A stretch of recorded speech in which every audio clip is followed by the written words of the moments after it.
Hi, it's Michael.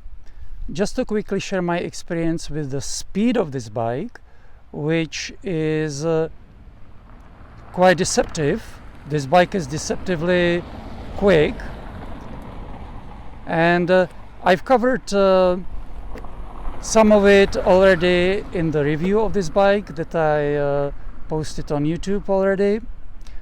Now, this what I'm going to say will be an old hat to people who already ride powerful bikes, but to either newcomers or riders looking for an upgrade, this may be perhaps a helpful piece of information. So what do I mean that this bike is deceptively quick? It goes faster than it looks, than it seems. So for example, when you're accelerating from a stop or from or after a turn, then on this bike you already are going faster than it looks like you're going. On my previous bike, which was Honda CB300F, 30 horsepower, one had to work at it to get up to speed. It wasn't bad, but still it took a little while to get through first gear, second gear, and so on. With this bike, you're already there. So in the city, for example, where the speed limit is 50 kilometers per hour, regardless, where the speed limit is 50, you may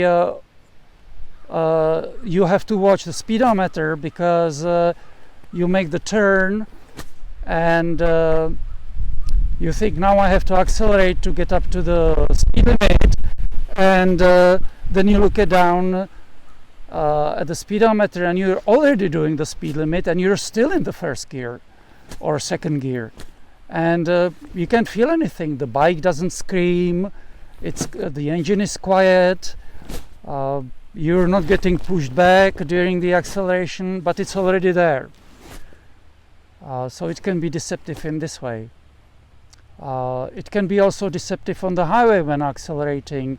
It's not pulling your arms out of the sockets, out of the shoulders, but it goes quite quickly, and there are times when, depending on the gear and RPMs, that it can snap your head, even this bike. So 77 horsepower and 65 foot-pounds of torque nowadays may seem like middle of the way, and it is middle of the way nowadays, but it's still quite powerful, and it can surprise new riders or riders upgrading from slower bikes. And also, because of this deceptive quickness, when you're entering a curve and you're not used to the bike completely yet, you have to be watchful, because you think you're coming to a curve and you think you might be doing, I don't know, only 50, but in fact you're doing 80. So you need to check so you don't come into the curve too fast, go wide, or end up in the ditch or in the oncoming traffic. So that's all, just a little bit of fun speed mentioning.